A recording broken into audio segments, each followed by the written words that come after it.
some of the COVID vaccine makers, Pfizer and Johnson and Johnson to be specific, have decided to expend some energy fighting to keep their COVID pricing, the COVID vaccine pricing hidden from public view. So I think that we can all guess as to some reasons why they might want to do such a thing. And what they're doing is they're trying to prevent any of they don't want to release this information to their shareholders, because once they release the information to their shareholders, that information has to be made public. So nonprofit groups are sort of waiting in the wings right now for that information to go public. So this was posted on fiercepharma.com. Two major players in the pandemic fight, Pfizer and Johnson & Johnson, are urging the Securities and Exchange Commission to forestall shareholder resolutions that would require them to disclose how they set prices on their COVID-19 vaccines. Several not-for-profit groups are pushing the two companies, along with fellow pharmas, Eli Lilly, Gilead, Merck & Company, and Regeneron, for information on their drug and vaccine pricing decisions, citing the federal money all have received, either for supplies, research and demand, or manufacturing scale-up, or all three. All right, so what they're saying here is that these nonprofit groups are pushing because they're saying, listen, you guys received public money, right? You receive public funding either in the form of, direct funding for supplies, research and development, or for scaling up their manufacturing, right? So there were, through the stimulus bills, and then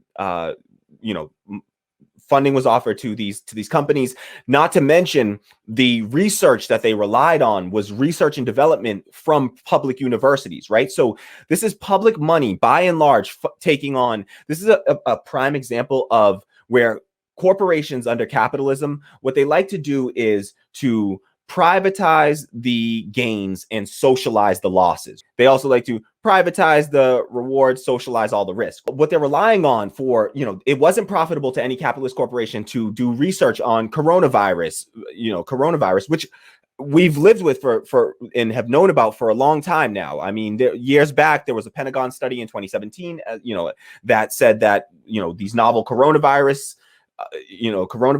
are with us, and they could present the next great risk to human life, and it was ignored. So and people knew this, and companies knew this, and this isn't the first coronavirus to come around. This is COVID-19, right? All right, so there's been 18 others before this. All right, so we all know that COVID-19 is not the first COVID, right? So there are it wasn't profitable for these companies to do the research and to do the development of these drugs beforehand, and so we didn't have these vaccines at the ready, for one, and also they didn't have to. They didn't have to take on that risk, right? So they didn't take on that risk. They didn't do it in advance, right? It was public universities that took on the risk, and that's funded by us, right? Us, the people. And then they took public funding for the supplies and for scaling up their manufacturing, right? So they're taking money from the public at every turn, to the tune of billions of dollars, and somehow they don't feel like they have even the need. One, I don't think that these companies, after using public research, they shouldn't be able to profit from it, period. You shouldn't be able to profit off of human illness. Point blank, period. There should be no profit motive whatsoever in our healthcare. So we all know, I'm an avid supporter. We're avid supporters here for Medicare for All on the show.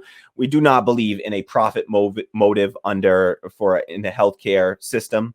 And in order to, this is one of those cases, right, where there's a profit motive there. We have companies extracting our taxpayer money through the research and all these other mechanisms, and then they turn around and they profit off of it. They charge an arm and leg and profit off of it, not so that the workers can all get paid and everybody that did the work gets the money. No, that profit is for shareholders, for people that simply invested money. Well, they invested some of the money. The public invested a whole bunch of the money. Why don't we get any return on, where's our return on that investment?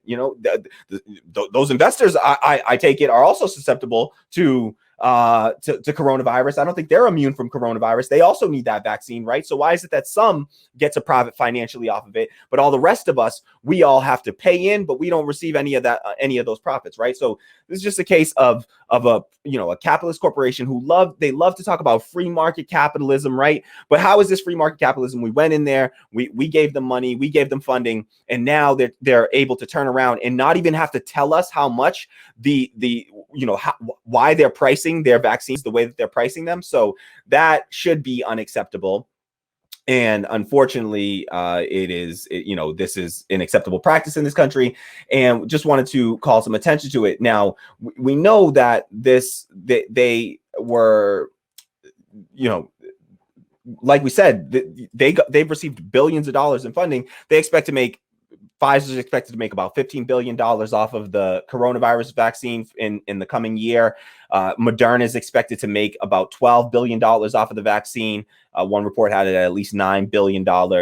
So these companies are expected to make a lot of money, and they're doing everything that they can to not even have to share with us, why is it that they're, pricing it? Are there costs associated with it that require the price to be what it's set to? Or are they just trying to make, get a bunch of executives rich and shareholders rich while the rest of us are, stuck with, holding the bag for that, right? We're all stuck with the bill. We've had to pay for it through every way, shape, and form.